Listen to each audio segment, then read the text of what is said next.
going to do the complete demo. For sure, I'm going to give you some couple of good assignments, which ensures that you guys also learn hands-on along with the theoretical knowledge, because hands-ons are more important. Theoretical can only just help you to talk about it, but not to do an hands-on. So yeah, I think let's go for it then. So today, I think we'll be focusing on the cloud native way of doing DevOps. Yesterday, I think it was more about Hello World.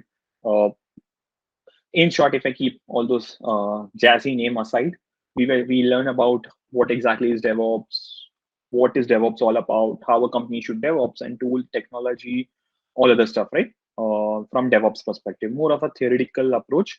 Today, we'll try to make it more of a practical, less of theory, more of practical kind of a setup. And yeah, I'm pretty sure we might not able to fit everything into today's session. So I've requested for one more slot so we can, one of the cloud native end-to-end pipeline I want to demonstrate. So I'm looking out for one more slot, which I think Sandeep will coordinate with you guys post this session. So we can have like 30 minutes of quick demo where I can show you how exactly things work in a very simplified way on AWS with native services of Amazon. So let's move for today's session. I mean, you know my name for all the folks who were yesterday there. For the folks who joined today new, my name is Anchit. I work as a lead architect Quantify and also an AWS APN ambassador. My major roles has been I'm working over DevOps from over 7 years now, so understand the pain, the effort that goes in setting up the DevOps, as well as how an organization should look forward when it comes to DevOps-driven organization.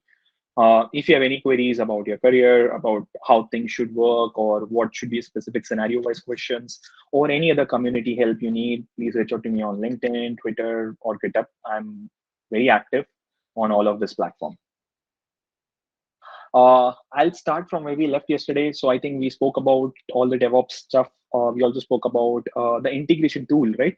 Where I said that Jenkins, being an open source platform independent, work very well seamlessly fine on the cloud on-prem.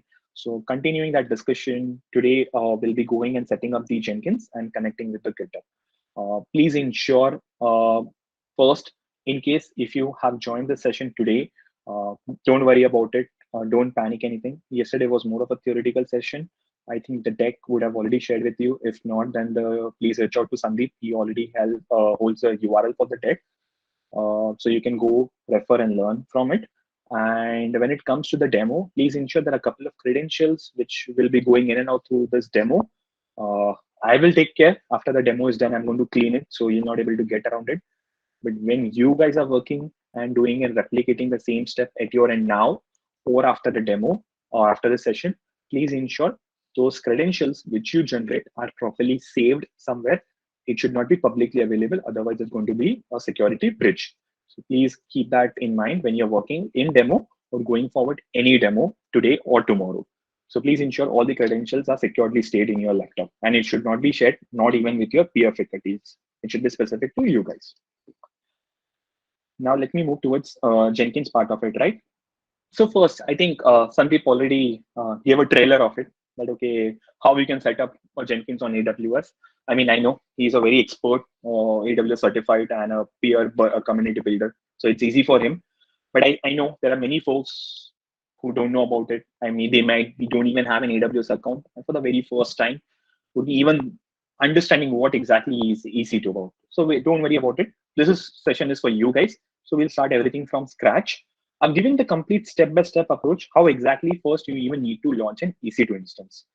So EC2 instance in short is you can think of like your laptop, your desktop on the cloud, which is virtually there. You can log into anytime with providing your credentials. You can access, you can set up, you can do everything what you can do in your laptop. The only difference is maybe in your laptop, you may be working on an Windows operating system. Generally on the cloud, people work on Linux command line. So if you're good with command line, that's all about it. If you're not good with command line, no worries. There is Windows AMI also available. But most of the people being lightweight in nature, people always look forward to the Linux setup on the cloud. So what I'll do is, let me go ahead and log in into my AWS console. Again, for the folks who so for the folks who have just don't have an AWS account, I think Sandeep is working around it. Please reach out to him or discuss with him. He will able to help you out with that.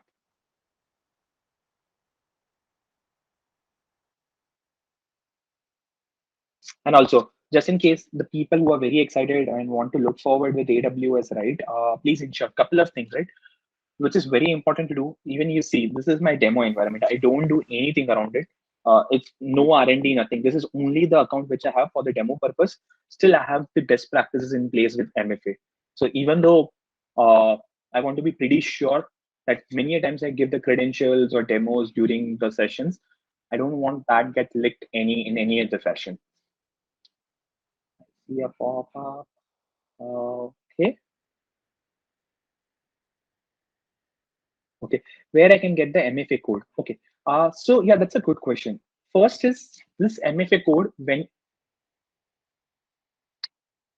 okay, so Sandeep, I think that was specific to that new account, right? Which you have deployed. You're on mute, Sandeep. Before. Yes, Sanchit. I have deployed in a completely new account. Okay, got you. Fine. So yeah, I thought that question is for me. So that's okay. So yeah, what we are going to do is, right, I've logged into my AWS console with MFA and all those best practices. Please ensure you do enable your MFA. In case if you need how to do it, please post me in the chat. I will try to create a document and put it into the same GitHub repository, which you can refer. Going back to the agenda, first we will be provisioning an EC2 instance.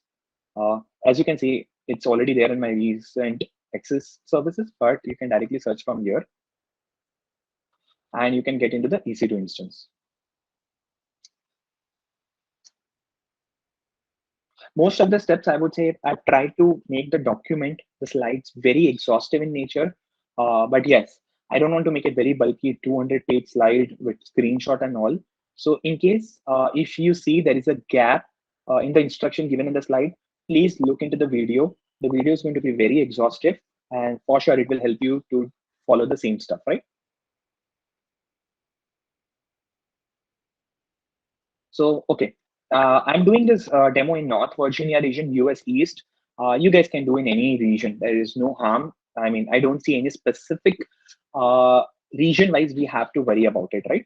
So I'm only doing it in North Virginia because I can show you from scratch in a clean way how the demo is done because I've already tried it Mumbai region. So I don't want to look into that perspective.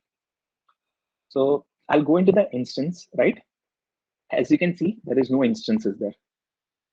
Fine. So first what it is asking is open the EC2 console. We are there.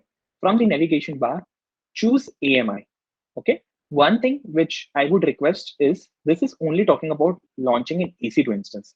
But if you see there is one specific thing which is required is previous to that is IAM role, where you can see in the third step. So since you guys will be using a very new blank account, I would say what you should do is first we will deploy an IAM role.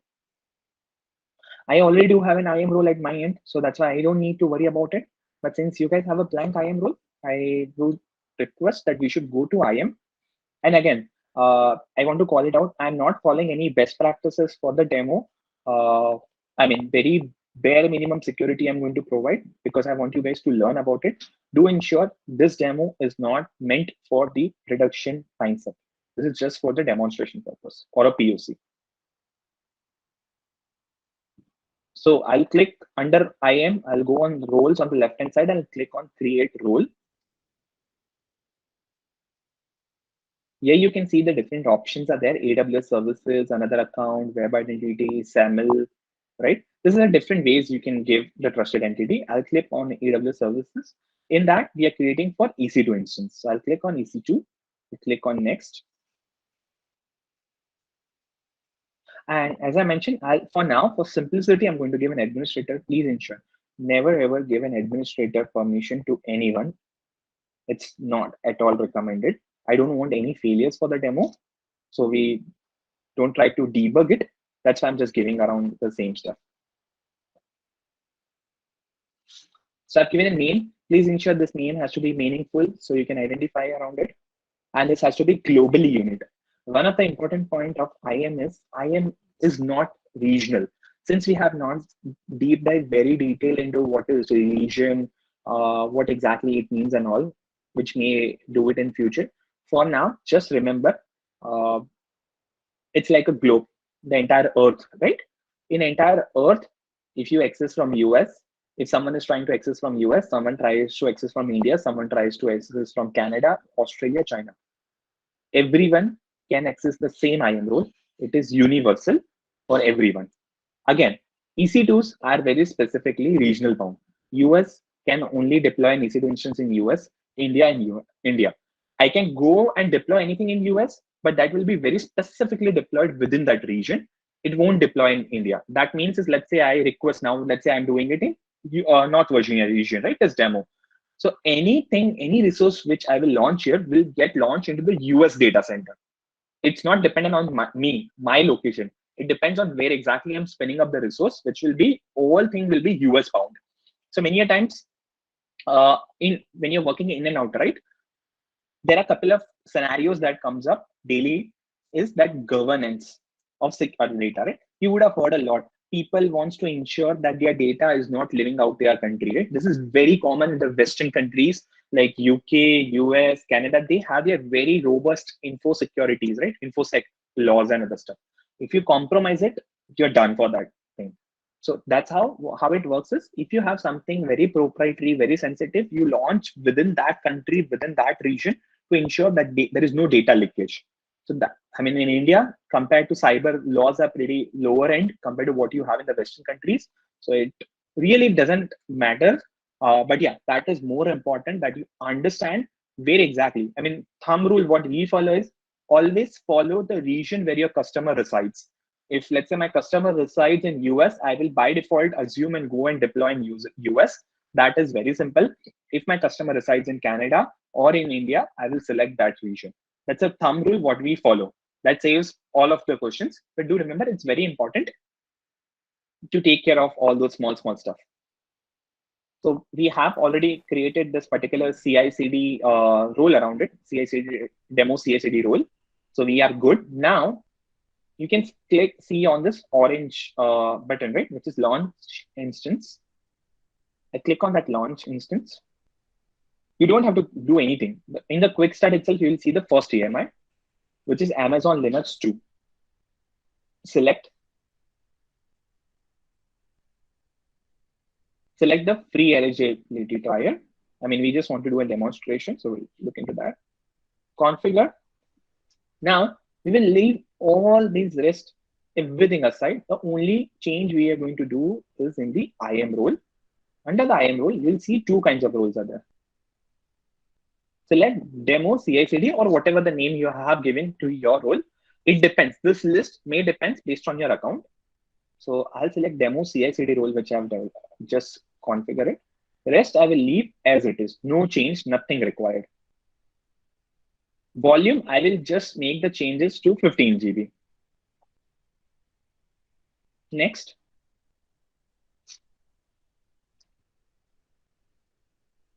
Just give a very meaningful name. There are other best practices you should do, like owners.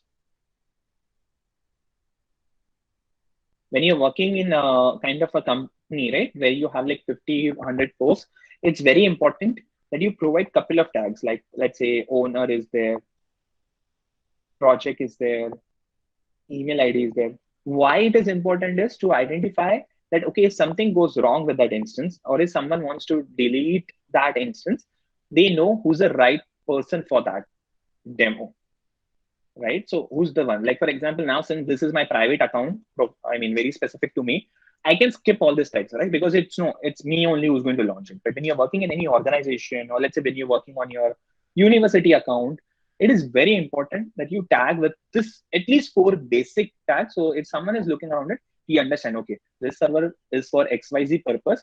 Who's the owner of this server? XYZ person is going around it, and here is his email ID. So please ensure this is a very basic tag which you should provide mandatorily. Next, very important, and I would say 80% of the people make a mistake here. This is security group. The mistake is not how to create a security group. The mistake resides here. Now, 000 means anywhere, any person from any part of the world can access your server. Hopefully, we don't want to do that. If you want to do that, best of luck. You're going to get an email from AWS stating that your EC2 got compromised. Compromise means hacked by someone. So please ensure that when you're creating a security group, you name it properly. That's step one. You provide the description for what are you doing it, or what is the purpose around it. And whatever you do, there are different kinds of protocols available, right? I will make it very simple for the demonstration purpose. I'll give it all traffic, all. So that means any network protocol, any port, it's accessible, but it's accessible to my IP address. So there are two ways, right? You can give it custom. Now, what three of that means is, first, custom means you can even open within your university. I mean, you should not do it because in university also, if someone gets into your network, it can compromise it. But you can access within your university. That's still okay, I would say. Anywhere, not at all works. I mean, it's the best thing what you will ever do. My IP is the secured and the best path, which is bound to only my machine, not even my network, only specific to my machine. Always best. Any demo which you're doing, today you're doing for demo or DevOps, tomorrow even if you're doing for anything, please always map it to my IP address. Even though I have put it all traffic, but since it is my IP address, it's all fine. Ideally, you should not do it all ports also. It should be very specific. But as I mentioned, I'm going to give it very less security, but focus on the core concepts here. So now you are on the review screen that shows about IAM details, instance type, security, what you have given, instance detail, storage and all. Now click on launch. This is an important thing. When you will be doing around it, for sure, you're going to get this similar kind of a screen. That's how I'm getting it. That's why I select another region. So you guys also learn that what are the small stuff you guys going to get in and out. So choose an existing security, create a new, proceed without them. Please ensure it's very important that we create a new because we will need it. And again, this is the security credentials. So it should not be publicly available. Don't always remember one thing. Any security credentials, it's like your credit card PIN. Would you ever put your credit card PIN in a GitHub repository or over the internet? No, right? It's very secure and very confidential to you.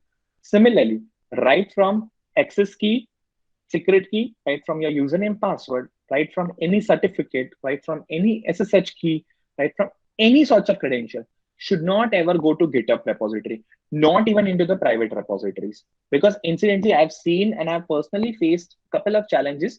When you add those keys into the GitHub repository, someone else incidentally make it public and you're done for the day.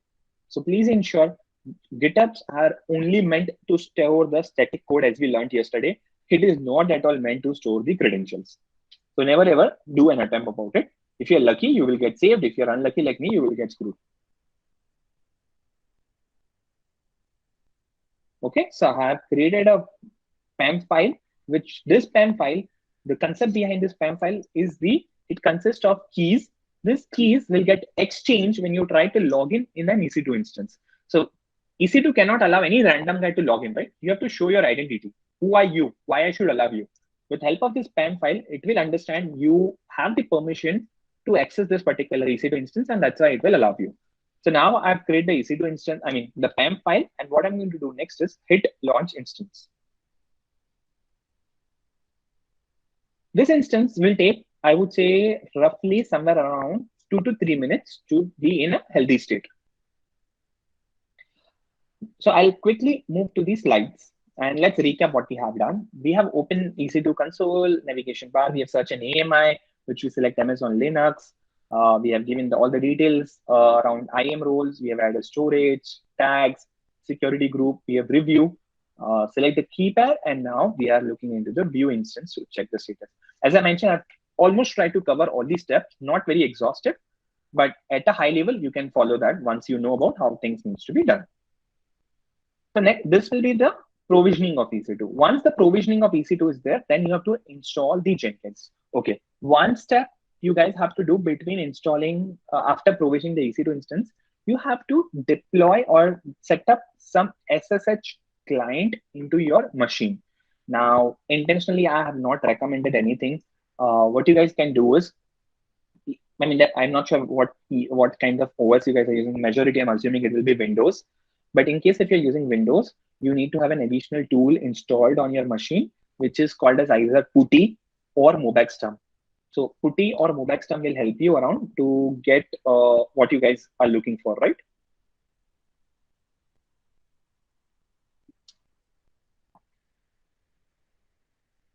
So I'm sharing the link of both of this. I'm not sure whether you guys will have the admin permission or not. So, I mean, honestly speaking, the best go-to tool for Windows guys is Putty. Sorry, Mobax. It's a very sophisticated way. But yeah, if you already have Putty, that is also fine. I mean, I've seen Putty also working well for a few of the customers. So I've given both the links for you guys. You can set up anyone and you can try to SSH on that. Since I have a Mac machine, I'll not able to demonstrate how exactly you need to connect with Mobax. I'll see if I can get any documentation offline, or you can just Google a bit. I think there might be some very good documentation should be there. Let me also check once. Let me see, is anyone okay, using Mobaxterm for SSH connecting around it. So for sure, you can just look into any of the blogs which is available on the internet to try to connect with the Mobaxterm and look forward from that.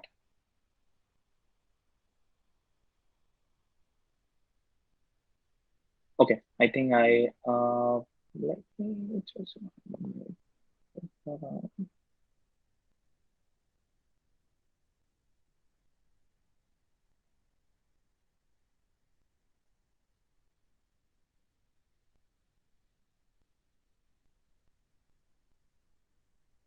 okay. I think this is for Windows. No worries. That's fine. I'll share the document. I'll share the link with you. How exactly you need to have the Mobaxterm. I mean, Mobaxterm installation is pretty simple. You just have to click next. There's no need to worry about it. But how to do an SSH, I'll get back to you guys. Let me make a note of it.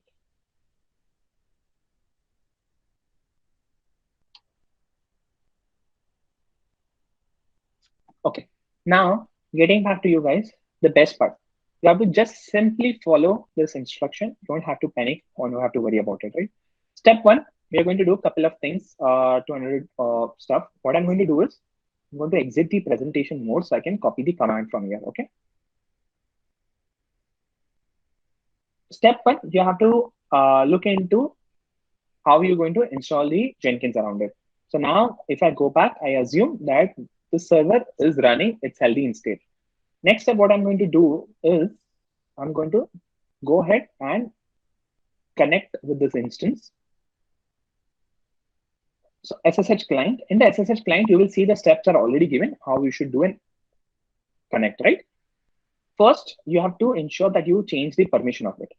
Please ensure, again, I'll repeat, the steps are only meant for the guys who have Linux or Windows machine, or sorry, Linux and Mac machine. This is not meant for the Windows guys. For Windows guys, you're pretty good. You just have to download the Mobaxterm, do an SSH with help of that, and you're good. So here are the two commands which you guys have to do, which is already listed here in the chat. I mean, in the particular console itself when you are clicking on the connect to instance.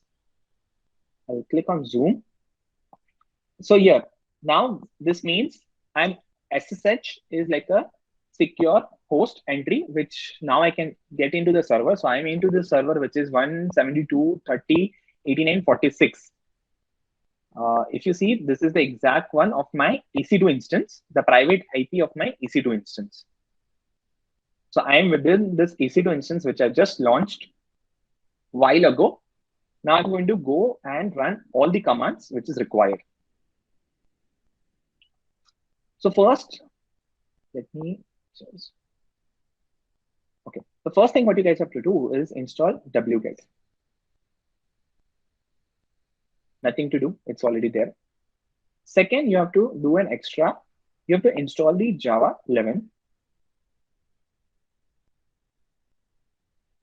So you just have to copy paste the command, add here. It will ask you for yes, no, flag kind of stuff. Just give a small yes and why, and automatically you'll start installing around it.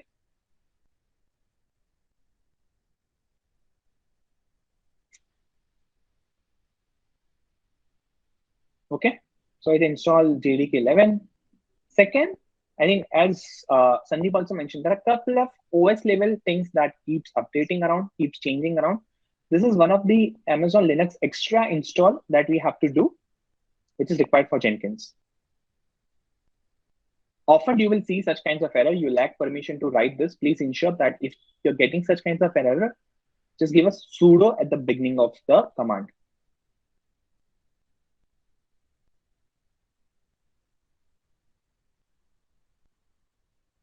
Okay.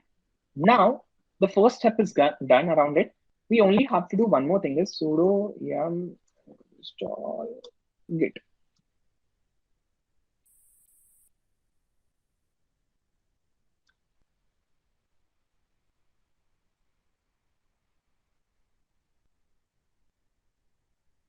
Okay. So it's very important, right? I mean, the only these tools are pretty used to for you guys. You know why I'm doing around this all setup and all. 1 minute. So you also need to install the Git and all other stuff, right? So this way it's pretty, you'll get everything what you need. So Jenkins is based on Java. So it is very important for you guys that you install Jenkins and have Java set up for it so it can run, and as well as Git. So any operation what you can do with the Git and all, those environments are there. Jenkins is like a UI, right? Underneath, it's going to use the library which is set up on the EC2 instance. So that's why it's very important that you configure all these libraries or the tools. Now, what we are going to do is we are going to configure the repo, like from where you need to download the Jenkins. So that's what we have done in the first step. Like we are pointing it to the Jenkins Red Hat repository right, from this particular yum update. So when we are going to run this command, yum install will get the path from where it needs to download the Jenkins. Here we are saying Jenkins needs to have a specific key file to verify that, okay, we are downloading the correct Jenkins. So that's what we have done with RPM. Now we are going to install the Jenkins. That means in the first step, wherever the location we have specified, HTTP package Jenkins CI org Reddit, from there it's going to download and install Jenkins. This will take like over 1 to 2 minutes for the entire process to get done.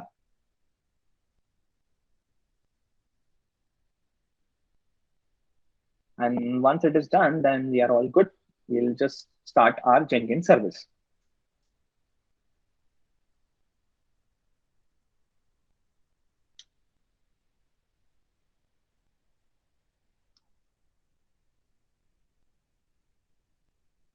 Okay, so this is done.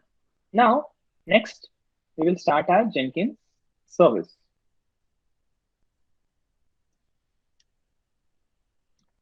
If you see this starting Jenkins, okay, that means everything is good so far. If you see failed and all, then you have to troubleshoot what is a problem to it. Most probably, if you follow this documentation, there shouldn't be any problem which you guys should face.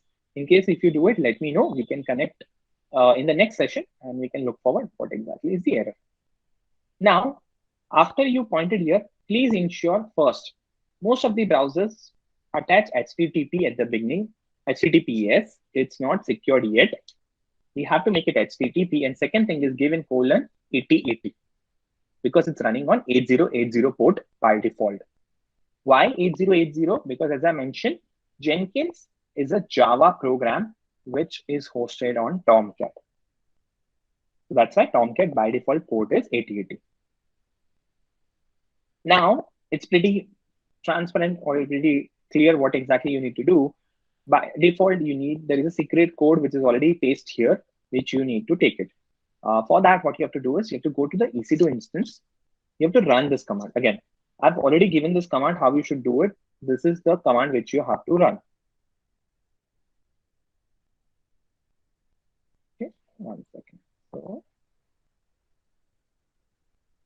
now you will see cat. When you do a cat, there will be a specific alpha character code you're going to get. You have to paste it here, continue, and it will ask you to install the plugins and all. Okay, now it's always recommendable you only install what is required. Select plugins and do it. But as I mentioned, this is more demonstration. I'll click on the suggested plugins. Do remember that, I mean, when I click on this install plugins, somewhere around 1,000 different plugins will get installed around it. There might be few of them which we need to look around, but thousands of them will easily get installed across this higher category. So we'll wait for this libraries to get installed, and then as we go to the documentation back, we are done with install suggestion, and then we'll create the users. I'll go ahead and present my screen. Then we'll create the first admin user now. So we'll wait for the plugins to get installed. So as you can see, automatically once the plugin was done, it asked me to create the user. Again, as I mentioned initially also, please watch out the credentials, save and continue. It's going to ask me, is this URL correct for the Jenkins or do you need a different URL? It's fine. Many people give a custom domain name on the URL to make it more fancy because no one can remember the IP address and all. We'll keep as it is and we'll go ahead with this one. Now it's asking your Jenkins setup is done. Start using Jenkins. This is the Jenkins console. It took hardly 10 to 15 minutes to set up this Jenkins without any license, without even any cost. You only have to pay for the compute. Now, since we are using Amazon EC2 instance, you're paying for the EC2 cost, not of the Jenkins cost. If let's say you're running it on your local, you're not even paying for that cost. I mean, you'll pay for the electricities and Wi-Fi and all. That is one and the same thing. But its compute has nothing to do with the Jenkins in terms of the pricing. So this is how the Jenkins look like. If I go and walk you through different consoles, manage Jenkins. This is a very clean and neat UI, I would say, which is just there in the new version. You can see all the different kinds of admin settings like configure the system, plugins, if you want to manage some global tools, security sections, any other machine related or this particular Jenkins EC2 related information, any troubleshooting.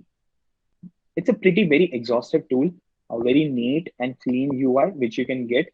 You can also do a couple of other folder structures and all, right? If you want to segregate, let's say you want to use Jenkins across multiple projects where each project should have their own workspace. You can create this new views and other stuff, right?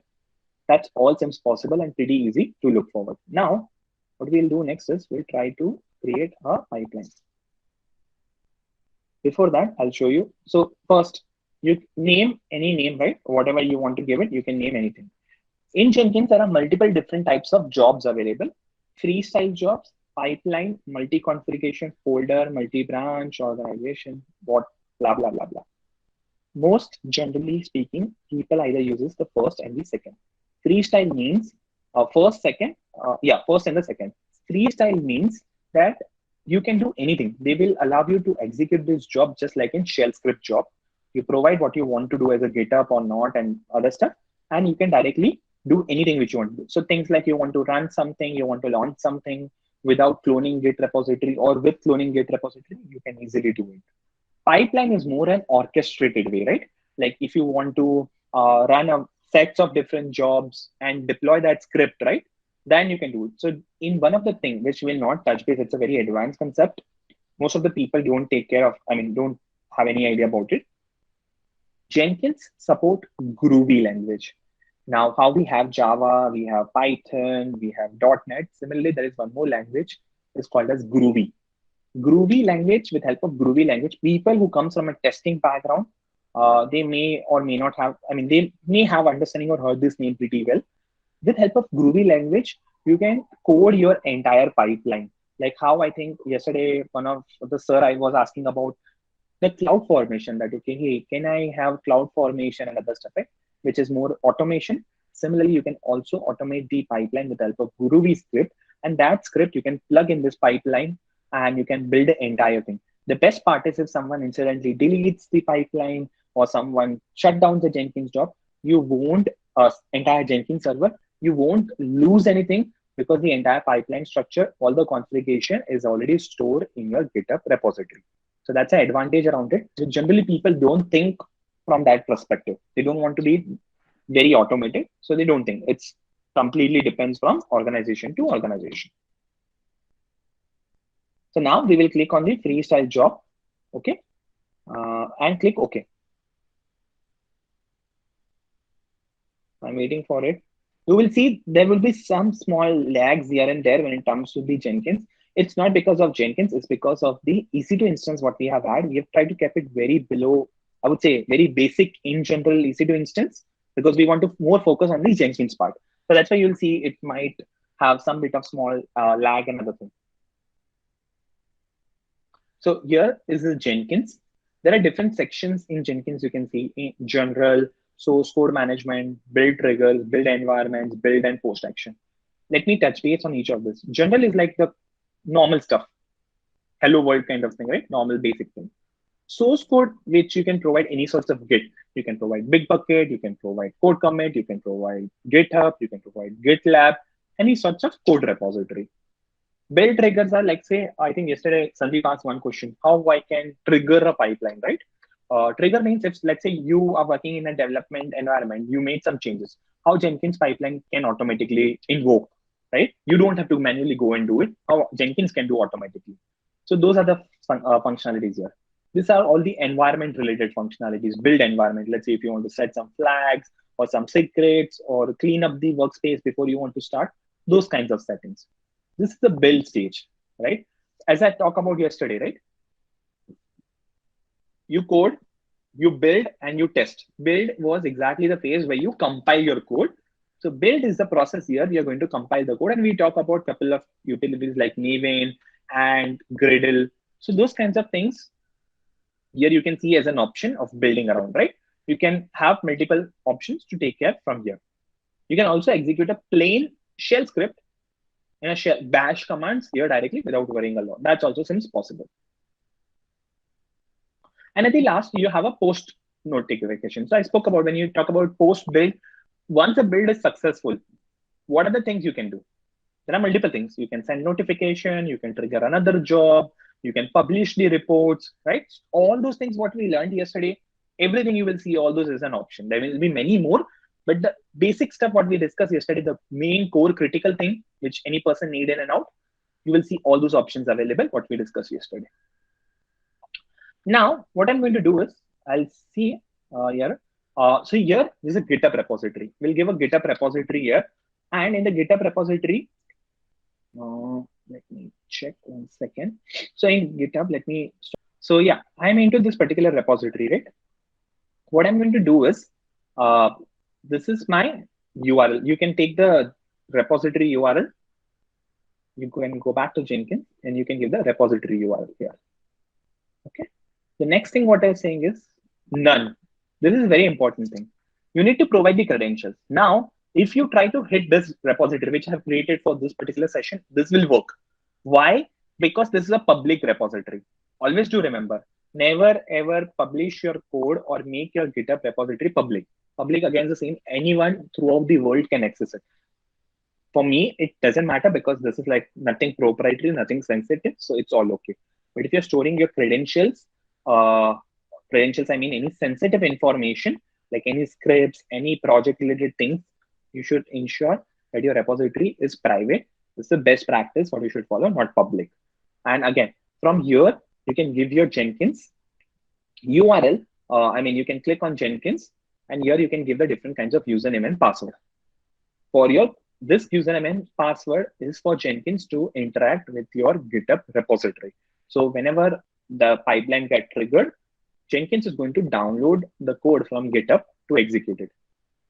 So since it's my public URL, public repository, I think I'm fine. I can directly go ahead. And again, ensure that you specify the branch, the right branch, right? So if we go here, we see this is a main branch what we have. You can here specify the build triggers. I don't want to do that. We are good around it. You want to see the shell script. I think we are good here. And I'll click on apply and save. Okay. So I've created a job. Then I'll run this job. Hopefully it gets built successfully.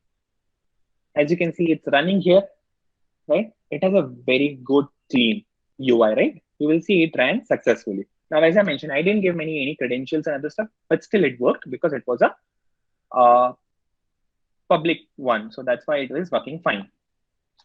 Now, the best part is, see, you can also see the last commit message what I've done. So if you go to the GitHub, and if I close this, the last message from me was the deleting DS store. It's a very system file. You can see the same message coming out, and it picked up the latest commit code. So latest commit, it got picked, and you can see the logs around it. Now the main fun part from here, if I go back uh, and go to the workspace, right? This is exact the thing. If I bring the repository just to the close, you will see there is a hello CFT, hello Lambda, there is a presentation, and there is a README file. Same thing got cloned here successfully. So that's how you set up the Jenkins, you connect with the GitHub, and then you can provide the credential and look around it. So that's about, I would say, hello world when it comes to the Jenkins part. There are various other complex application you can build around, like this entire how you can launch the cloud formation on top of it, how you can take it to different environments like dev, UAT, prod, and all of the stuff, right? We'll keep it simple because I want to give an assignment to you guys as the next. This will be an assignment. So I've done almost 60% of your assignment by helping you how to set up Jenkins, how to connect with Git, and how to play around it. Only step, which is you guys have to do it, you have to research how you can deploy CloudFormation via Jenkins and launch a CloudFormation with EC2. Again, I know many people will say, I don't know about CloudFormation. Right? Don't worry, I know about it. It's already there in the GitHub repository. If I go back and you see hello CFT, this CFT I will walk you through very soon. This CFT is what you guys have to launch. It's all there. You don't have to worry about the CFT. I just only need the pipeline should work and should successfully launch this CFT, and you should get the CFT launch and the job should be green. That's what you guys have to do. You don't have to worry even about the CFT. So you only have to understand the mechanism how to launch the CloudFormation via pipeline. So let's do that homework and we'll connect tomorrow about the solutioning, how exactly or what are the different ways when it comes to launching the CFT part of it. So that's more about from the Jenkins. Now I will switch to today's topic, which was the cloud native part of it. But before that, I'll take a 5 do one thing again. One of the thing I want to highlight, please, you're done with your demo, or let's say, I know it's very difficult to work constantly for 2-3 hours. Just ensure if you're taking a break, even for half an hour, it's very important. You go to the instance state and stop your instance. You're not going to lose your work. Whatever the work that you have done will be saved in the machine, right? It's like you put your laptop on a sleep mode or shut down it, right? So you're not going to cost. Your cost gets saved. It is very important when you're working on AWS that you ensure that you are working in a very cost optimized way. And again, one more small hint, whenever you stop your instance, your public address will change. So whenever you, let's say, start again, you would see this public IP will change here. So the Jenkins URL will keep changing. These are the small things which you should take care of it, right?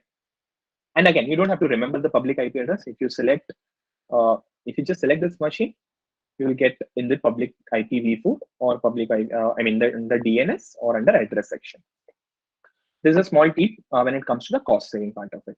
Now, moving back to today's another session, I'll close this tab also.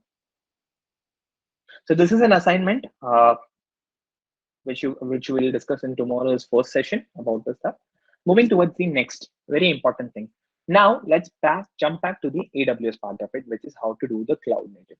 Now, in case of cloud native, right, you guys will understand better why people generally go for the cloud native part of it. So far, what you guys have done, you have launched EC2 instance, you have set up Jenkins and all. It took it 10 minutes. That's fine.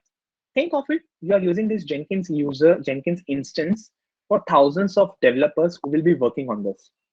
It's really painful. It's not about 10 minutes. You need to ensure that Jenkins is always up and running. It's not running out of memory. Everyone is having a proper way. Someone is not overstepping each other, deleting and all this stuff. There is good amount of operational and maintenance work you guys need to do when you have Jenkins, right? Which all those operational and maintenance work gets simplified when you are native to the cloud. What does that native word means, right? Native word means when you try to use any managed services given by AWS, like when you talk about manage, AWS is responsible for handling the infrastructure part of it. You only have to configure, customize, and move around with it. You don't have to worry about setting up, provisioning, and all.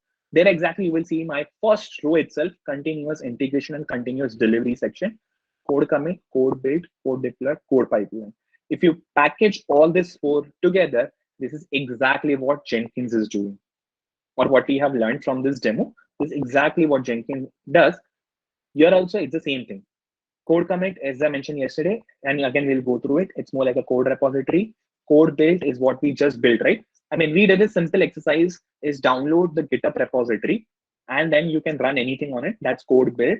We didn't did code deploy and code pipeline, which is like deploying around. That is what you guys have an assignment. And the code pipeline is that particular single job what we had is a code pipeline. I mean, even the pipeline can have one single job. So that was code pipeline. The code, this is basic thing. The best part is, for sure, you have to pay the cost for it. I mean, there is no doubt, but you don't have to set up the Jenkins and all. Neither you have to worry about the cost. As I mentioned, right, you need to stop the instance, you need to worry about it. Let's say we have given multiple things. We have given the right EC2 instance or not, EBS volume or not. In case of code deploy, code build and all, it's completely managed services. You don't care about anything. You just have to worry about, are you providing the right configuration? Are you giving the right code and it works? This is a demo, what I'm looking around if we can have in tomorrow's session. This is like, I'll take half an hour, very good demo, which will help you a very good start on AWS with cloud native DevOps. And that way you can help any of your students to learn about it, and it will be a pretty exhaustive demo with good hands-on around it. So that's the demo I'm looking to cover in tomorrow's session, because it will need me half an hour and I don't think we'll able to finish it up today. So that's about the continuous integration. Then you have the infrastructure and automation, the second part of it. There are different tools available here. CloudFormation, OpsWorks, System Manager, Code Deploy. The one king of this particular row is the CloudFormation. Always stand outside of it. Any DevOps interview you pick up, any DevOps JD or job description you pick up, CloudFormation is a must and mandatory service any company asks for. Whether it's a startup, whether it's an enterprise or a big Fortune 500 company, CloudFormation is always a go-to tool. Then there are many companies who also use Terraform, which is an open source HashiCorp product. But my preference generally is stay with CloudFormation. Again, the reason is same. It is native. I don't have to worry about the operational overhead or any part of it. So CloudFormation, OpsWorks, we can skip around it. It's more like around doing the old school technology like Chef, Puppet. I won't say, I mean, old school will be the wrong stuff. Many people still use Chef and Puppet, which is the same technology which you use when you're working on the on-prem side of it. Puppet is very widely used way to automate or do a configuration or deployment part of it. Same if you want to do it on the cloud. People do use it, but there are other sophisticated and simplified tools available. So people more always look forward like CloudFormation, Code Deploy, and those kinds of simplified services. And very handful of them use OpsWorks, but there are people who do use it. System Manager, again, it's very important. In System Manager, you can do various other use cases. You can take care about your compliances, your licensing, your parameters, and other stuff, right? When I talk about the compliances, generally, right, what you see, your IT team in your IT department, there will be the lab guys will be updating your laptop with antivirus, Windows patch, and all this stuff, right? Same is what we need to do on EC2 install also. When you're talking about the compliances, you need to ensure that your servers are properly patched with the latest OS, right? So those kinds of stuff, System Manager can take care of it on the EC2 instance. So give me a minute. The next is the monitoring and the security part of it. So yesterday, I think there was a very good question about what are the different tools available when it comes to the application monitoring, APM, outside the market, right? Where I said Datadog, Sumo Logic, ELK, those are widely used when it comes to the non-cloud native part of it. But equivalently on AWS itself, also there are good monitoring tools available. I mean, there are various other tools also recently got added this year. But if I talk about this, Amazon CloudWatch, CloudTrail, X-Rays, these are the very go-to tool which you can help around it. If you need more complex, there is Grafana, Prometheus, which are also natively. They are Apache one, which are also natively as a service now available in Amazon. So Amazon also provides very good services natively without really worrying about the licensing and any sorts of upfront cost. And the best part about cloud, thumb rule, pay as you go. So that's how that kills the entire thing when it comes to the non-native part of. But from a security perspective, you have different services like Amazon Config, Inspector, Trusted Advisor, System Manager again, and KMS. In short, we don't have to worry about all those things in very detail. Just remember, they are more in terms of ensuring that either you're following all the best practices, your infrastructure is compliance, and your data is encrypted or not. So it focuses on encryption, compliances, and proper security. These are the three things which takes care of it. Config is more about that kinds of stuff. Like let's say, for example, audit trails, right? Someone asked me yesterday about what's the difference between audit and analyze. Config can help you from an auditing perspective. If let's say today I mean for this demo of this Jenkins, right? I launched an EC2 instance, I went to IAM role, I made some changes in security group. There are multiple things I've done on AWS. So from an auditing perspective, you can go in config and you can identify what changes many people have done, right? Since I have been working as an individual person, it is very easy to track. But if you're working thousands of people, you want to very specifically identify who deleted this EC2 instance. You can do it with the help of config. It can give you that entire traceability in terms of what got changed in the resources over a period of time and by whom. Inspector is very specific to scanning the binaries or taking care of your EC2 instance. Trusted Advisor is a service which gives you a report overall on your account to see either you're using, either you have spin up something which you're not using. If you're using it, is it under provision, over provision, all sorts of your trusted advisor, the best practice. Right? Generally, you talk about your financial advisor, which helps you to plan your finances better. Similarly, this is a service which helps you to plan your AWS better, AWS account. It's a simple way to understand it. System manager, I think I already talked about the compliances and all it takes care. KMS is a service which is used for the encryption. If you want to encrypt your data in RDS, in EC2, in S3, KMS is a go-to thing. KMS is a key management services. There are different other things what you can do underneath KMS. You can bring your own key. You can use AWS managed key. You don't need to go into that depth. But yeah, just do remember KMS is the one which comes to security. Last, platform as a service, compute services, right? Lambda, Beanstalk, ECS, EKS, Fargate, and obviously our so-called technology EC2. So there are multiple other options available when it comes to a platform. Lambda, I'm not sure very many people knows about it or not. This is a boom in the market. This is a serverless services. The best part of serverless is now whatever steps I've done, right? 10, 15 steps to launch an EC2 instance. And what I've did is deploy Jenkins on it. So now I have to launch an EC2, then deploy in Jenkins, and then I can access Jenkins. In Lambda, you don't have to worry about it.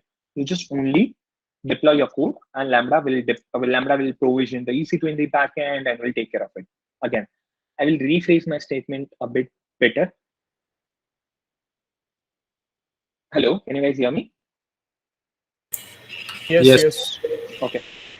So in case of Lambda, right? Lambda is more like a serverless. So when I said Lambda will launch an EC2 and all of this stuff, that EC2 is not visible to us as an end user. That is done on the Amazon side of it. So that is why it is purely serverless to us. But in the background, you will see ideally Lambda launches a container.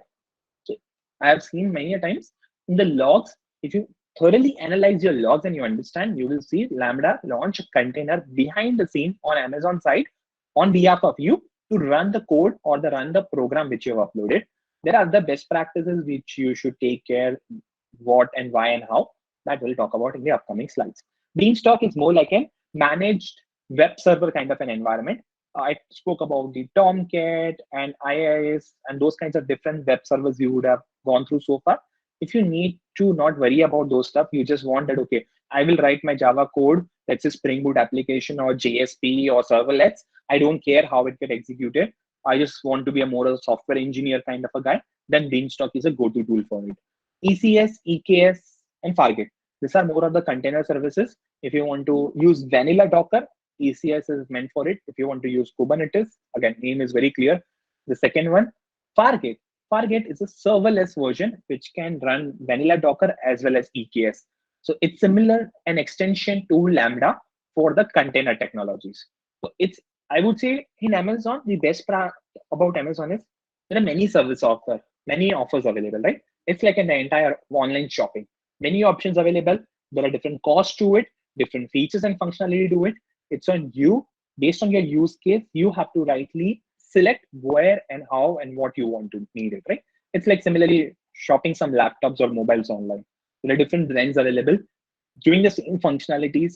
One is at cheaper rate, one at more rate, one may have a higher camera, may have a higher RAM. It's on you what requirement you have, you list it down, and then you compare all of the services against that requirement, and then you pick it up. Generally, people do make a mistake. They are in a very hurry, they'll pick up one thing, move on. If it worked, good for you. If it is bad, you will just say Amazon is not working as for you. That's your problem. That's not Amazon's problem because you didn't identify or pick up the right services which is required. So always list down all of your project requirements and then you compare against the services which can work and select the one which works well for you. So these are the different services. Again, very limited services. There are many more, but for this session, these are the services. If you know about it, I would say you're almost good to go as a DevOps guy. Now let's understand in and out about the each of the services which are very important. Cloud formation. Yesterday also we discussed at a very high level about the cloud formation. I'm not going to go very detailed into it, but at least let me give you an introduction readout. Cloud formation is the best, one of the very renowned services on Amazon, which is called as cloud formation or infrastructure as a code. From the name itself, if you understand infrastructure as a code, that simple means if you want to launch an EC2 instance or if you want to launch any services, you can code that in with the help of cloud formation and that you can define. Like very simple of it. In the first demo, intentionally I have manually provisioned an EC2 instance. Let's say I asked you, you do the same thing for remaining 1 month. Every morning you come on your laptop, log into AWS console and just set up Jenkins. You will say, नहीं करना है मुझे, मैं एक दिन करूंगा या max 1 week. एक महीना नहीं होने वाला मुझसे. Okay? There exactly, cloud formation comes as a survivor. It will help you to automate that step. And again, this was a very, very basic example of doing it. Let's talk about enterprise solution. In enterprise platform, you launch 100 resources at a time. 10 different versions of S3 you will launch, 10 different types of SQS SNS you will launch, 10 different EC2 instance you will launch. Are you going to manually sit and do it? On top of it, let's say even you do that. No one can remember the different wiring, the different stuff in a very right way, as I mentioned yesterday, right? Hitting a goal in one attempt. That's not at all possible. You need very precise document precision. That's how CloudFormation comes at that documentation or runbook, which you script one and execute many a times. And if you configure it or design it very well, it can be agnostic in terms of region, agnostic in terms of AWS account. There are various other parameters, other configuration is there, which it can make dynamic. Right? Very simple in programming language. We always tell, right, in any of the Java methods, please take inputs, please ensure you don't hard code any values in the method. Same concept goes here. Don't hard code anything. Take the runtime variables from the input from the end user. If you do that, you can have a very reusable CloudFormation template, which you can use anywhere. So here, again, I'm not a good fan of theoretical stuff, but again, the couple of theoretical are given for the folks who love to read in detail. You can do multiple things. You can manage your accounts. You can do dependency management. As I talk about the scripts, right? One after the other resources. So dependencies around it. You can preview the environment changes, automate the provisioning as well as update any resources. That comes from management extensibility standpoint. You can model provision a third-party application, familiarity with programming language, authoring with JSON and YAML. Those are the different things what you guys can do when it comes to cloud formation. Key benefits, I would say it's written here from an, again, documentation perspective. So in a simple term, it simplify your, it reduce the time, it simplify the operational overhead. And third, if you design it in a very elegant way, it is reusable code, which you can reuse across the accounts. For me, these are the very three benefits with the cloud formation. Next, let's go and understand about the demo. So what I'm going to do is,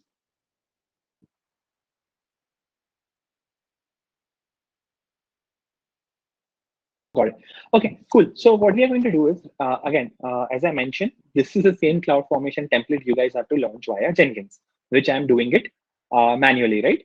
So let me quickly, I've downloaded this code already. So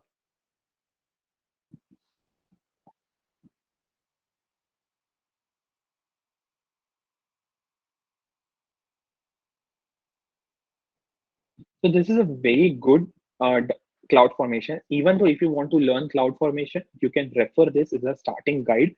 This is the best thing, right? So if I walk you through in detail, this cloud formation will help you to take two parameters, AMI ID, that is what is required, right? And AMI ID, you can select from the drop down. This drop down is specifically I've given it intentionally to make it more dynamic, right? If you want to have it more region based, across the different region you want to do it, AMI is very specific to one region. Let's say in our India, you only have an option for Mumbai. Hyderabad will come up next year. But if let's say you want to launch in India region, right, in Mumbai, the AMI value will change versus what you have in US, what you have in Canada, what you have in another way, right? So this is very important that you make it dynamic if you want to run this across the region. For now, we keep all those aside. We make it very simple that we want to run a cloud formation, right? So you can provide the environment type, whether you're launching to dev, test, and prod. I've intentionally tried to make it a little complicated to make you guys understand how exactly cloud formation works. So when generally what we do, right, when you're building any cloud formation, you configure the properties of resources in such a fashion that what should be the property of resources in dev, what should be in prod, what should be in test, and based on the environment flag, you configure according to it. That's the best part, as I mentioned, right? If you configure your cloud formation and design it pretty well, you can use the same thing for other environments also. So that's what I've done. Environment type, I've used the AMI, ensuring it's not hard coded and it can work across regions. And then, as I mentioned, I'm doing a mapping in terms of which which EC2 instance I need to use in terms of what kind of stuff. Again, if you guys are using free tier, please ensure select test or T2 micro, because that only is eligible for the free tier, not nano, not small. Please make a small note of it. Then what we are doing is we are giving it around the permission to do and take care of the IAM role around it. This is a policy, what we are doing and attaching the IAM role. And this is the core thing. So I would say, let me close all these sections.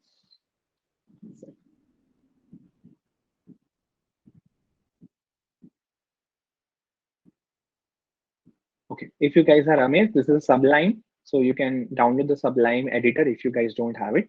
It can work on Windows and anywhere. So it should be okay.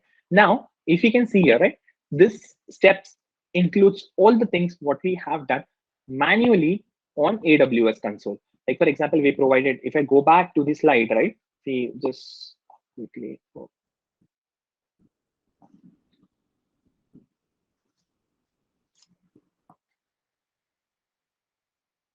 Okay, so these are the steps what we have done when it comes to provisioning, right? We have went to the EC2 console AMI. So first productive thing what we have done is the AMI. So here exactly what you're passing your AMI, right? Then what we have done is we selected the configuration of instance. If you remember, we have given the IAM role and EC2 instance. Here is an IAM role, here is an EC2 type. Here is the security group what we provided, the tags, okay? This is the basic thing what we have provided there, right? And then at the last, what you guys have done is we went into the EC2 instance, SSH, and ran a couple of commands, right? So these are the commands in case of Jenkins what we executed: sudo yum, sudo wget, rmp, and all other stuff, which differs from application, but you executed in short those commands. These are the commands. This is how you can also do it. So this ensures that CloudFormation will do everything on behalf of you what we have done manually while setting up the Jenkins. So if you really want to learn from this, I'm not giving this as an assignment, but if you really want to learn this, the best part is you take this CloudFormation, you make the necessary changes and automate the Jenkins. That's the best part. If you do this, you will able to learn the CloudFormation in very detail. You will learn the bash script as well as you learn about the Jenkins. So that's what I'm not giving it as a homework. I've already given one, which is more important. But if you already want to go towards next level of DevOps, this is what you should do for. And it's pretty simple, I would say. It's not complicated. I've already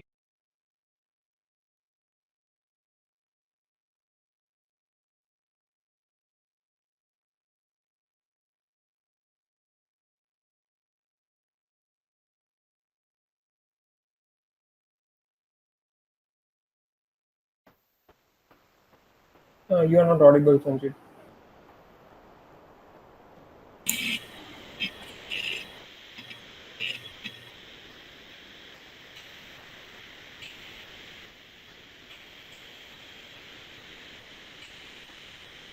Sanchit, you are mute.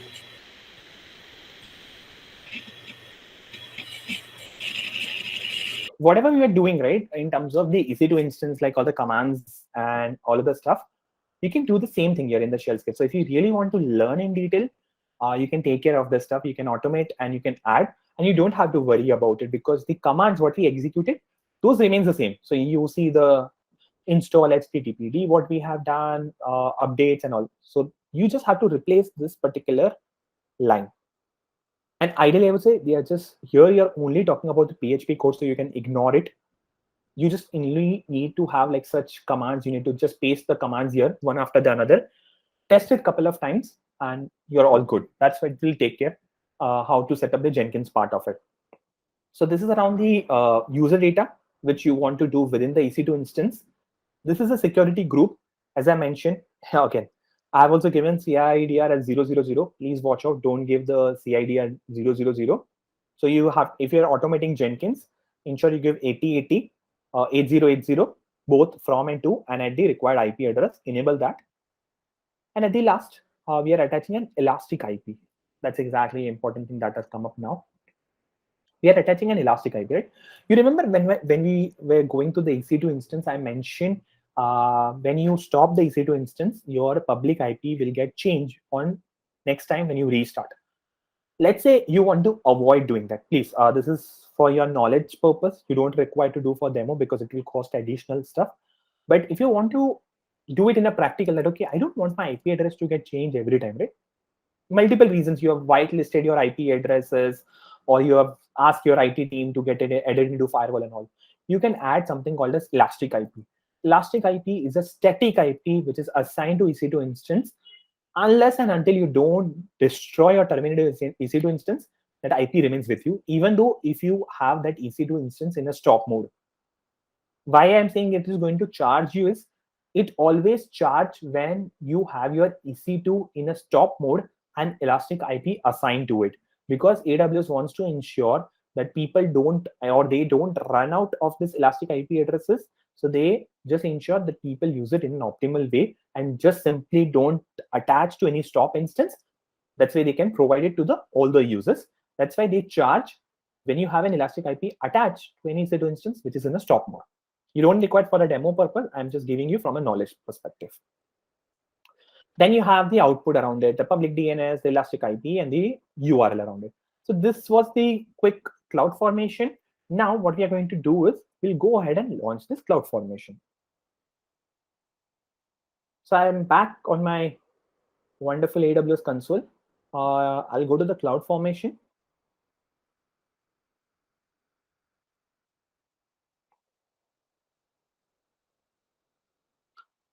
Create stack.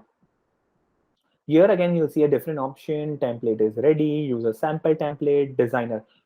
Amazon CloudFormation also provides a visual way to create the resources, right? Let's say you don't know YAML, you don't know JSON, still you want to code CloudFormation, you can use the visualize tool, the drag and drop capability that can help you to do that. There are two options. You can point your S3 bucket or you can upload locally. I will do an upload locally. Irrespective, even you upload locally or you do it via, you will see by default Amazon uploads to S3 bucket. And this is the bucket name. Irrespective, I uploaded locally. So there's a small trick, I would say, for your understanding. And here I'm giving the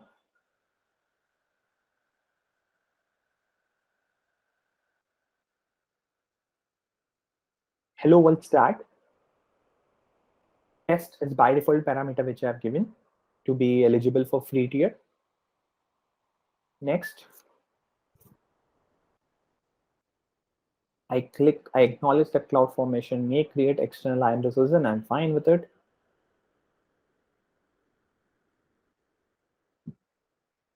This CloudFormation stack will take some or around 2 minutes or so. It should be there, right? What I'll do is let this CloudFormation run. We are running out of time, so I'll switch back to our presentation so we can quickly cover up. And for sure, once this CloudFormation is there, we will revisit it back and we will see the output around it. This will take like 2 minutes. In meantime, let's switch back to our presentation and we can continue where we left. So this was a demo about how you launch the CloudFormation and how the template looked like. For sure, you guys have to go through that again when you're working on the Jenkins part. CloudWatch, quickly, if I talk about, if you want to have any sorts of logging capability on AWS, whether you're working on container, whether you're working on EC2, whether you're working on Lambda, any sorts of big data services, CloudWatch is the very go-to and basic tool when it comes to the log monitoring part of it, right? When I say log monitoring is because it provides multiple functionalities. High levelly, it provides 3 functionalities. Logging, you can log all your outputs, I mean, every processing intermediate stage into CloudWatch. Monitoring, you can create a dashboard on top of it, and you can monitor how your performance is going, like the CPU utilization, your CPU memory. And the last, third important thing is the alarm and alerts. You can alarm, right? As I mentioned about the alarms also, that, okay, let's say your CPU went about 60%, 70%, how you can automatically do it. There, CloudWatch can track and let you know that, okay, your CPU utilization should about 70% at this time. So those kinds of alarming that CloudWatch can do. And it can also alert. You can send SNS to you, I mean, notification to you, so you can take any next steps. You can invoke a Lambda. You can do different other stuff around it, right?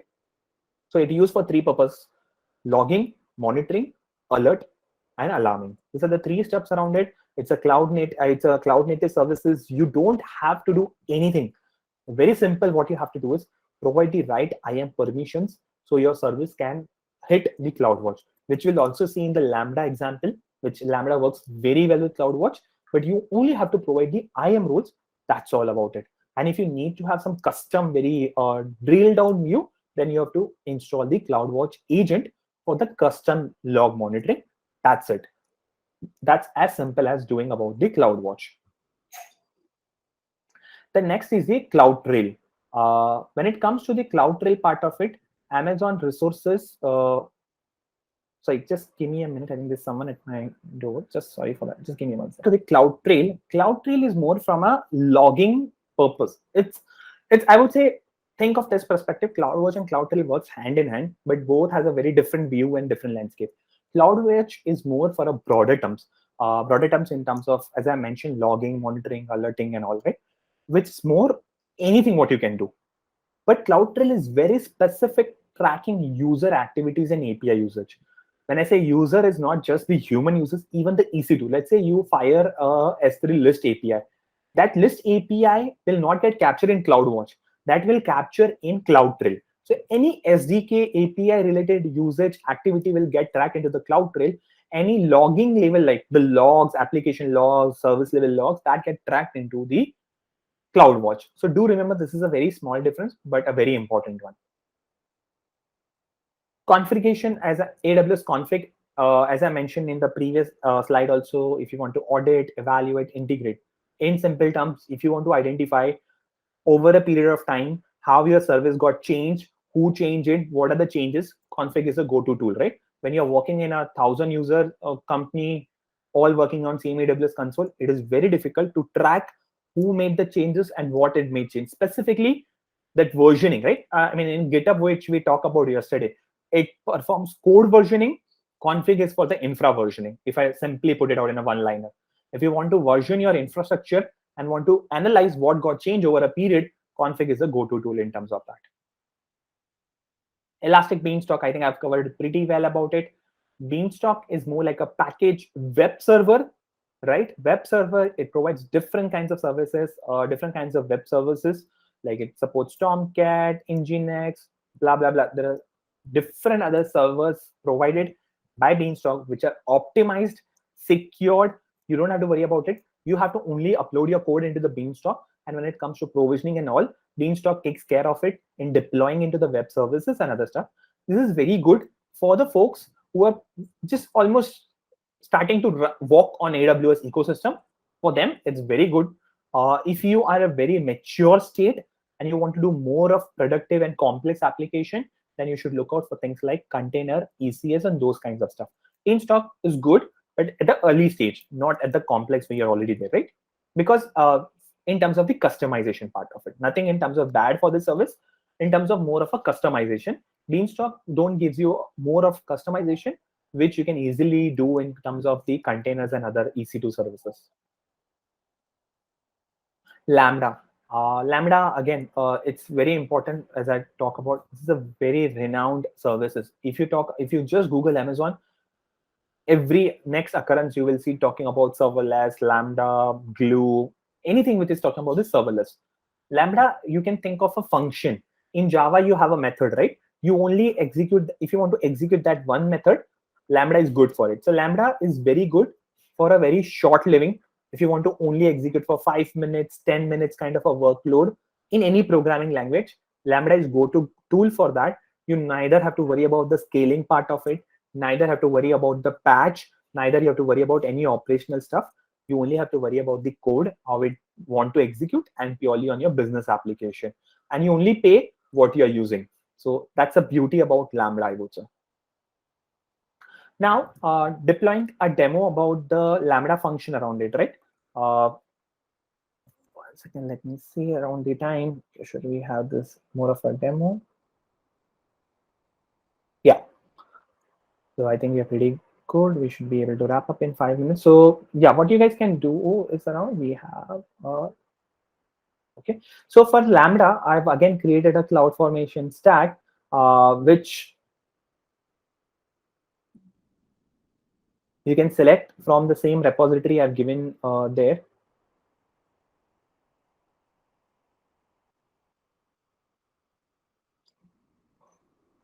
One second, I think I've used a wrong template. Apologies. So, okay. Yeah, here we go. So this is the CloudFormation stack. Intentionally, I've written this CloudFormation in JSON. First, I've written in YAML. This I've written in JSON, so you guys understand the difference of it. So this is the CloudFormation stack. It's not going to launch Lambda, by the way. I mean, you can launch Lambda also. I have just made it ensure that this is only launching the IAM role, not, I mean, the prerequisite, because I don't want you guys to have working around with IAM and all of the stuff. So this is only going to launch the IAM role. This is not going to really worrying about what is the, I mean, how exactly the Lambda and that needs to be automated and all of the stuff, right? So how to deploy a Lambda, that we are going to do the demonstration now. But in meantime, until this CloudFormation is done, you can see the previous CloudFormation got completed successfully. And if you go in the output and if you hit, you will see a default Nginx page. So this is an Nginx page, which is printing my instance ID and my availability zone. This is the instance ID of the EC2 instance where this Nginx server is running with availability zone of US East 1. So when you're running the Jenkins, how you're going to ensure your CloudFormation is running successfully? After the CloudFormation is done, if you're getting this kind of output, the value of this instance ID will change. Even this will change based on where you're deploying. But if you're getting this output, such kind of output printed, that means your assignment is completed successfully. So again, I'll ensure that I delete this, otherwise it's going to cost. But this is the output about the Hello World stack which we launched. And if I refresh this, this is completed. And you will see it has launched an IAM role for the Lambda. Again, this CloudFormation, nothing new. That doesn't mean, I mean, JSON provides any other magic which YAML doesn't. It's just the representation of your script. Underlying the SDK of CloudFormation remains the same. It's many people are comfortable with JSON, many are with YAML. So it's just providing the user flexibility. We'll go on Lambda.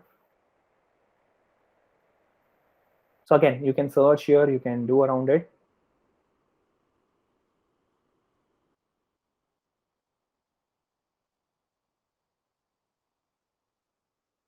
If you're deploying the Lambda for the very first time, you can go onto the dashboard. Here you will see there is a 0 and everything, right?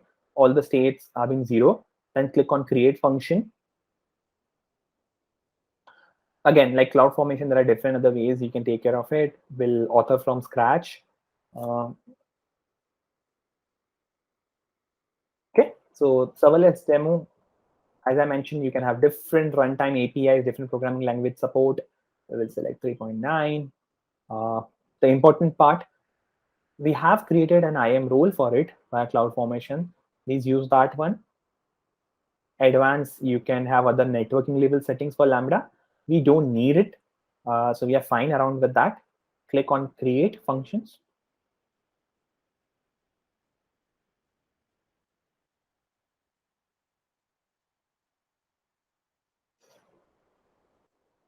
Okay, so now we are good here. What you're going to do is we'll wait for this, right? This exactly looks very beautiful, like a Sublime kind of an editor. So this looks very beautiful editor online. So let me give you a quick demo about it. So this is about the Lambda console, which gives you different way. You can code, test, monitor, configure, analyze, version. You can version your different Lambda codes. You can do all those possible things. You can also configure your runtime settings of the Lambda, like different runtime environments and other stuff. For now, what we are going to do is, in the interest of time, I'm going to replace this code, go back to my local. And here, I've already given a Python code. I'm not sure whether many of guys might be already knowing Python or not, but I'm giving a Python code here. And again, you can do, right? You can also, this code is a working hello world demo. So if you deploy, and let's say you test, this is an event, right? Event is like an action. Whenever you perform any action, you can ask Lambda to get execute. So now let's say we are manually performing an action by clicking on this test button, which will give you the output as hello from Lambda. So this kinds of small, quick utilities what you can build via Lambda. So this was the simple one. Now I will paste the application, right? This is a very simple arithmetic number, which will take two numbers, number 1, number 2, and will perform the action. Please ensure after every change, you deploy it and ensure that you configure the new event. Why you need to do a new event? Because in the previous one, we are not ideally reading anything from the input parameters, but now we needed two numeric numbers from the input. So we are going to do number 1, number 2, and save. Now I will hit the same thing here. And you will see this is the input what we gave, 10, 20, and you got the different output from this, okay? This was a simple thing when it comes to the Lambda around it. As I mentioned initially also about the CloudWatch, if you can see by default, right? If I view on the CloudWatch, you will get understanding about what happened in the Lambda, how the Lambda got executed, and those kinds of other stuff. You can also see around the different other capabilities of X-Ray, view Lambda insights, view profiling, CodeGuru. CodeGuru is an AI-based Amazon service to review or code automatically. So those kinds of other good stuff you can do with the Lambda. By the way, the logs will not get updated. It will take around few minutes to have this dashboard get updated from the metrics.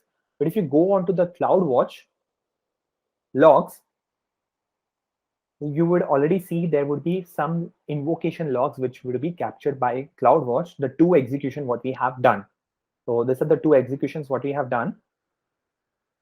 One was the hello from the Lambda output, and second was the arithmetic operations. So this exactly is the first one.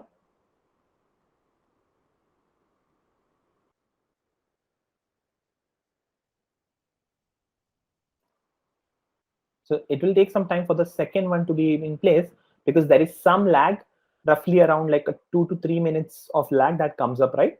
There are 2 kinds of lag that comes up. 5 minutes is what comes up under free version, and a minute when you have a custom logs, right? If you want to have a custom log, like for enterprise prod scale, we always have a custom log where you get almost less than a minute kind of a delay. So as we can see, it's already there. So this is the one what we gave as the output around it. Whenever you keep trying around it, you will see different logs either embed into the same log stream, or you will see different logs get created Deciding whether it should be part of the same log stream versus different is purely Amazon takes care of it, and it's majorly driven on the timestamp, the duration of the timestamp. So that's about this quick demo from the Lambda, I would say. Next, I'll take next 5 minutes and then we'll wrap it up. This will give us a foundation for the next session. Code commit, as I talked about yesterday also, it is a service which is provided by AWS, equivalent to what you have GitHub, Bitbucket, GitLab, those kinds of code repository. I think we have done about GitHub in Jenkins. In next demo, what we will have in the next session, you will see I will be leveraging code commit as the code repository. The best part is if this everything get tied up into one ecosystem, so you don't have to worry about the security, the pricing, and all of the stuff. It simplifies much more in a better way. Code build, the same thing, what I talk about in Jenkins, you can build and package your code. Along with that, you can perform unit testing, code level, code coverage, code standards, those kinds of other stuff you can do. Best part, which will be continuing for next 3 slides, you don't have to set up or configure anything. You only pay for the what you're consuming, the duration part of it. And underneath in the code build, there's a Docker instance that gets spin up. I will demonstrate you. The Docker instance gets spin up where your entire exercise gets taken care. So in case of Jenkins, there was an EC2 instance where Jenkins was running, and within EC2, the build was done. In case of code build, you don't have to set up any EC2. Code build will take care of it. That's why it is managed. You only pay for that duration when the code build was running. Code deploy is more like an deployment service which helps you to deploy, right? So you build the code, you launch an EC2 instance. Now, when you want to deploy the code, you use code deploy. Someone may ask that, okay, hey, you walk us through about the CloudFormation template. There also you were deploying Nginx. Then what's the difference between code deploy? Again, if you take one step ahead, CloudFormation is meant for one-time provisioning. You provision a resource. But if you always see, right, if you have keep changing, if you talk about yesterday's how agile and all those things works, it's an iterative loop.